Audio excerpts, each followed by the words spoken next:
Estimez-vous, le sens du soin bio, le podcast qui vous emmène au cœur de l'univers d'Estimessence. Bienvenue. Aujourd'hui, nous allons en apprendre plus sur le développement d'Estimessence à travers les premières étapes commerciales, les premiers clients et les valeurs fondamentales de la marque qui accompagnent son succès. Yann, après la création de la marque, comment avez-vous approché le marché et quels souvenirs gardez-vous des toutes premières ventes ?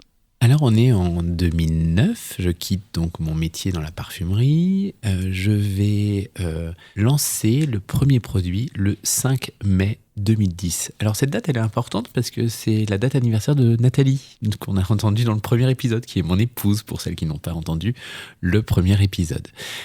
Première vente, c'est une vente à la maison, avec mes amis. J'invite tout le monde, je fais des ateliers beauté parce que la marque est destinée aux esthéticiennes. On remet dans le contexte, on est en 2009, c'est les années Sarkozy, c'est travailler plus pour gagner plus. Et là, je me dis, mais je vais proposer aux esthéticiennes de faire des ateliers à domicile pour apprendre aux femmes à prendre soin d'elles.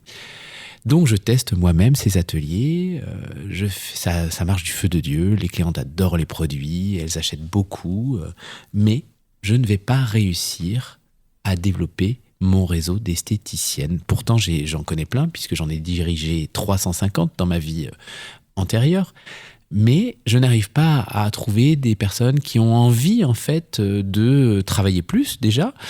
Donc voilà, l'esthéticienne n'est pas forcément une personne qui a envie de gagner plus non plus. Elles sont souvent pleines d'idéaux, elles ont envie de prendre soin de l'autre. La vente ne les intéresse pas forcément, ou elles sont pas à l'aise. C'est un gros mot pour elles, alors que on en reparlera. On fera un épisode uniquement sur la vente. C'est formidable, la vente, quand on le fait avec éthique. Et donc, en parallèle, je fais des conférences dans les écoles parce que je pense que là j'ai un vivier de futures clientes, donc je vais d'école en école sur toute la France faire des conférences aux élèves pour expliquer ce qu'est la cosmétique bio, pourquoi c'est si formidable sur la peau, pour leur parler de mon parcours, voilà, donc je fais ça. Et puis au bout de 6 mois, j'arrive toujours pas à trouver assez d'esthéticiennes pour vendre mes produits. J'ai un institut qui m'appelle. Cet institut, c'est l'institut de Madame Patricia Jarry. Alors je dis son nom parce que c'est ma première cliente esthéticienne et elle est toujours cliente 15 ans après. Madame Jarry, elle a un bel institut à Cholet et elle a une stagiaire qui est en école d'esthétique. Et elle recherche une nouvelle marque. Elle a déjà 2 marques dans son institut, elle recherche une nouvelle marque et sa stagiaire a aimé la conférence, a accroché au produit et lui dit « Mais vous connaissez Estimessence ?» Évidemment, elle ne connaît pas Estimessence puisqu'on est au tout début de l'histoire Estimessence. Et Madame Jarry m'appelle et me demande de venir lui présenter la marque. Et c'est comme ça que ça va commencer dans les instituts. Ça sera notre première cliente qui nous fera confiance. Je me rappelle, c'est au mois de fin octobre. J'arrive d'ailleurs rejoindre Nathalie qui est partie pour quelques jours avec nos enfants au bord de la mer. Et je lui dis, écoute, la stratégie a changé. On a une première cliente en institut. Maintenant, on va vendre en institut. Voilà, donc c'est parti.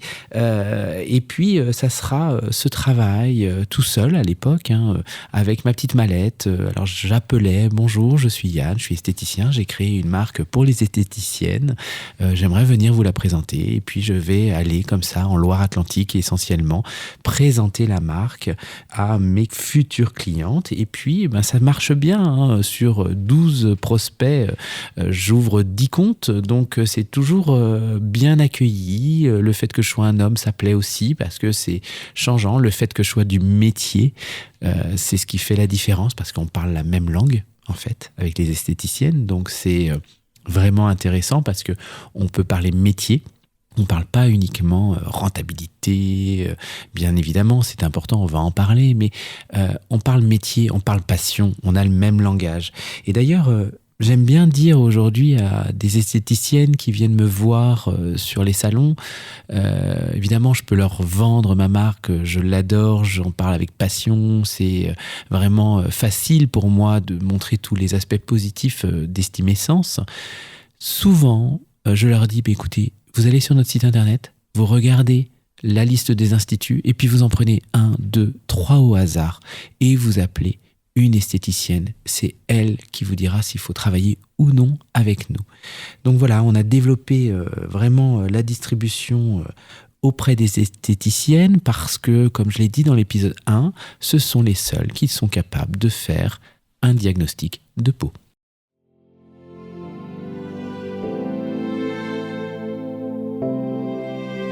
Et justement, Yann, la marque connaît une croissance continue depuis 15 ans avec des clients et des clientes très fidèles en France, mais aussi à l'international. Quelles étapes importantes vous ont permis d'atteindre ce développement ? Il n'y a pas eu forcément d'étape importante. Estimessence, ça s'est toujours développé, pas à pas. On est des entrepreneurs, alors je dis on parce que je parle de Nathalie avec moi, mais des entrepreneurs raisonnables, raisonnés. On ne prend pas de risques démesurés. Donc on va avancer pas à pas, mais l'équipe va grandir, l'équipe va s'enrichir de nouveaux cerveaux, de nouvelles esthéticiennes qui vont apporter leurs idées, de nouveaux collaborateurs, enfin, surtout de collaboratrices, puisque c'est surtout une entreprise de femmes, qui vont apporter leur énergie, leur envie, leurs idées. Et il y a une étape importante qui est 2020. Alors non pas parce que c'est l'année du Covid, parce qu'on entame ce travail avant, mais parce qu'on va remanier la marque et son identité visuelle. Et là, c'est l'explosion, c'est des croissances indécentes à l'époque, malgré le Covid. Et on a vraiment une marque qui commence à prendre ses lettres de noblesse, à être vraiment reconnue sur le marché de l'Institut de beauté, à être regardée aussi par la concurrence. Et là, c'est l'étape importante. Cette refonte, cette nouvelle identité qui va aller travailler aussi beaucoup plus l'éco-responsabilité. Donc c'est vraiment l'explosion, c'est 2020, et ça ne cesse de continuer malgré les périodes qui sont un peu chahutées actuellement. Il y a aussi une personne importante dans l'histoire d'Estimessence, c'est Malika. Malika, c'est notre distributrice suisse et elle fait pivoter la marque dans une autre dimension parce que je fais le premier salon professionnel. On est à côté de très belles marques comme la marque 5 Mondes. Nous, on arrive avec Nathalie, avec notre petit camion, nos 3 affiches. On met comme on peut notre stand en place. On est parti à 5h du matin de Nantes. On a des valises sous les yeux et on regarde ces belles marques. On dit, oh là là, j'espère qu'un jour, on pourra faire aussi bien que ça. Et puis, il y a une femme petite, svelte, élégante, qui vient nous voir et qui dit « Bonjour, je suis esthéticienne, je m'appelle Malika, je suis esthéticienne à Lausanne en Suisse et j'ai envie de devenir distributrice et votre marque, elle me parle. » Et là, on reste un peu confus avec Nathalie parce que d'abord, on n'a jamais imaginé ça. Nos packaging sont qu'en français. Il n'y a pas d'anglais, on n'a jamais imaginé l'export. Et en plus, on est complètement incompétent pour faire de l'export. Donc, on ne sait pas ce que c'est qu'une structure de prix. On ne s'est pas préparé à ça. En parallèle, une amie m'appelle en me disant, elle s'appelle Sonia, cette amie. Elle m'appelle en me disant « Écoute, j'ai quelqu'un à te présenter, c'est Odile, elle a été directrice internationale d'une grande marque d'institut de beauté. Aujourd'hui, elle est partie de cette marque et elle veut devenir distributeur, elle a besoin de marque. Ah, » Envoie-la-moi, Sonia, tout de suite, parce que voilà, j'ai quelqu'un qui veut travailler avec nous et je ne sais pas comment faire. Et donc sur ce salon, on trouve notre agent Odile pour l'international, on trouve notre première cliente, toujours cliente aujourd'hui, notre plus grosse distributrice, qui est en Suisse et qui est Malika. Et là, en fait, ce premier salon, nos clientes qui arrivent pour découvrir, enfin des futures clientes qui arrivent, c'est mon rêve qui prend réalité, mais qui dépasse mes espérances, parce que je veux prendre soin de l'autre, mais là, je vais prendre soin de l'autre puissance XXL, puisque je n'ai plus de mains, j'ai autant de mains que de dépositaires pour prendre soin de l'autre. Donc là, c'est un rêve qui devient réalité, mais qui dépasse toutes mes espérances. Yann, vous avez parlé d'estime de soi, de santé, du respect de la personne et de la nature. Comment ces préoccupations, que l'on sent très fortes chez vous, se traduisent-elles dans vos produits et dans vos soins ? Eh bien, tout ce que vous venez de citer, Isabelle, ce sont nos valeurs, tout simplement. Ce mot respect, il est important pour nous, il est important pour mes équipes. Il revient souvent sur des sweatshirts qu'on peut imprimer. On va mettre le mot respect en gros dans le dos. Pourquoi ? Parce que ce respect, il est multiple. Il est bien sûr respect de la nature. Alors, le respect de la nature sans faire de greenwashing, parce qu'aujourd'hui, on essaye de faire des produits les plus éco-responsables possibles, mais on vend jusqu'en Corée. Donc, quand on envoie un produit en Corée, on a forcément une empreinte carbone. On se doit de la réduire, mais dire qu'on plante 3 arbres et que ça va sauver la planète, ce n'est pas vrai. Donc, on ne va jamais survendre toutes les actions que l'on fait, et Dieu sait si on en fait. En revanche, on a un engagement de s'améliorer de plus en plus chaque jour. Donc ça, c'est le respect de la planète. Ensuite, on a le respect de la peau. Il y a un grand principe en médecine qui est de dire avant de faire du bien, ne faisons pas de mal. Donc le bio retrouve tout son sens ici, puisque l'on va vraiment traiter la peau, améliorer son aspect visuel, son toucher, grâce à des produits complètement respectueux de la peau. Ensuite, il y a le respect humain. Et là, il y a plusieurs dimensions. Il y a le respect de la cliente qui va acheter nos produits, de la consommatrice. On ne lui raconte pas n'importe quoi. On ne lui fait pas de surpromesses. En revanche, quand on lui dit que le produit va faire quelque chose, il va réellement le faire. Et puis, on va surtout la conseiller au travers d'une professionnelle qui ne raconte pas n'importe quoi, qui connaît la peau, qui connaît la cosmétobiologie, qui connaît les techniques manuelles qui vont optimiser les résultats. Il y a le respect de l'esthéticienne. C'est jamais nous ne mettrons notre enseigne sur leur vitrine. En revanche, moi je dis tous les jours au marketing, on doit les conserver, ces clientes esthéticiennes qui nous font confiance. Elles doivent rester fidèles, et donc nous devons les respecter et leur apporter le meilleur service. Donc le respect, c'est de leur proposer des actions, mais de leur laisser le libre choix de les accepter ou non, par exemple. Et puis, enfin, il y a le respect des collègues. J'aime pas trop dire collaborateurs parce que c'est toujours un peu condescendant, mais de toutes mes collègues et de mon collègue actuellement, et puis l'équipe continuera à grandir, je l'espère.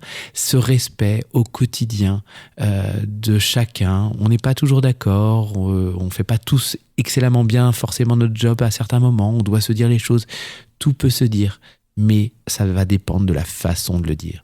Donc voilà, le respect, c'est vraiment la valeur fondatrice de la marque Estime Essence.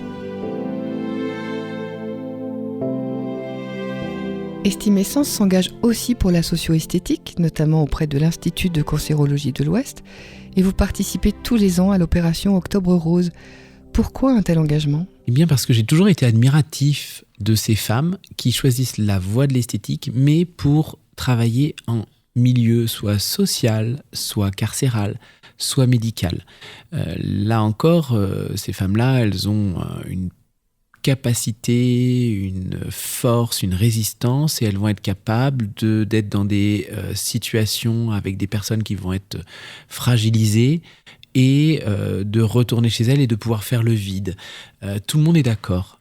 Tout le monde s'accorde à dire que la socio-esthétique, c'est indispensable dans le parcours de soins du malade. Et ça, tout le monde le dit. Mais par contre, que fait-on ?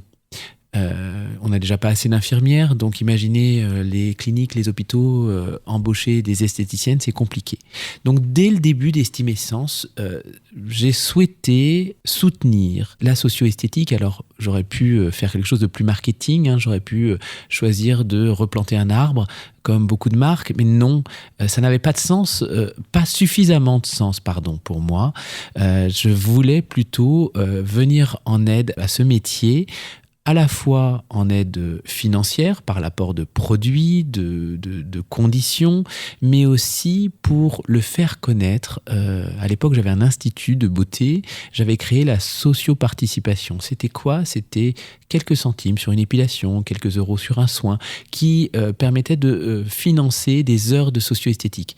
L'intérêt était double, c'était de donner des finances pour des socio-esthéticiennes qui n'avaient pas de finances puisque les hôpitaux ou les maisons de retraite ou tout autre circuit ne les embauchaient pas, et de faire connaître à beaucoup de femmes qui ne connaissaient pas cette spécialité, ce pan de notre métier. Donc le but est multiple, et donc aujourd'hui encore, on a beaucoup d'esthéticiennes. Alors avec Estimessence, on travaille plutôt après les traitements, quand on est en phase de rémission. Il y a des marques spécifiques qui vont être destinées à la période de traitement où la barrière cutanée peut être endommagée par les traitements qui sont forts, lourds, invasifs. Donc nous, on vient après. Quand ça y est, on voit la lumière au bout du tunnel, et bien on va arriver après, parce que souvent, les femmes qui ont eu un cancer vont se dire mais qu'est-ce que j'ai fait ? Qu'est-ce que j'ai mangé ? C'est aussi un moment de remise en question de toutes ces habitudes et des habitudes de routine de soins. Donc elles sont en demande de produits biologiques. Et donc, Octobre Rose est l'action évidemment qui se voit chaque année, et pour laquelle on va à chaque fois créer un habillage spécifique pour un de nos produits iconiques qui est le baume souverain. On va le faire en édition limitée, en version nomade pour qu'il ne soit pas cher, qu'il soit accessible au maximum, et on va reverser 1 € pour des actions dans la socio-esthétique. Donc voilà, c'est vraiment l'engagement, je dirais, RSE de Estimessence à double sens. Faire connaître cette spécialité à toutes les femmes, et malheureusement on a souvent autour de soi des gens qui ont eu besoin d'avoir des traitements, et donc on peut leur parler de la socio-esthéticienne qui est formée pour leur parler, pour prendre soin d'elles, et puis pour donner des finances à des socio-esthéticiennes qui en ont bien besoin, qui ont vraiment besoin de soutien. Bravo Yann pour ces initiatives, et merci pour ce témoignage inspirant. On distingue bien les valeurs fortes qui façonnent Estimessence et son parcours de marque réussi. Dans notre prochain épisode, nous explorerons l'approche unique de la bio-expertise, caractéristique d'Estimessence, qui va bien au-delà de la simple vente de produits et de leur application en cabine. Merci à tous pour votre écoute, et à très bientôt pour la suite.